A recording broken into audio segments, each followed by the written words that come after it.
على شي لحد اخباركم على خير. شنو طلعت لك الحريره في راسك؟ اليوم كنقترح عليك هاد لاصوب، جربيها لعائلتك، كتجي لذيذه كتحمق، كتجي خاتره وبنينه صدقوني. خليكم مع الطريقه. مكون واحد ومتوفر في اي دار وهو القرعه الخضراء.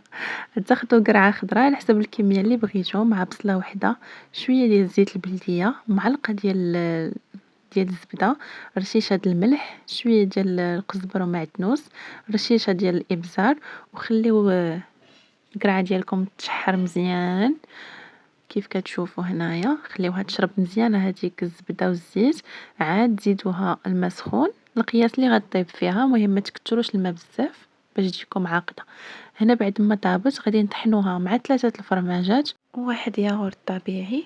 الا ما عندكمش ضانون تقدروا تعوضوه بكاس ديال الحليب ولا بنص كاس ديال لا كريم فريش. المهم هاد 3 قليل الغرض. طحنوا كلشي وخليوها تدفى واحد شويه وقدموها لعائلتكم بالصحه والراحه، كتجي رائعه. وما تنساوليش لي جيم وشكرا.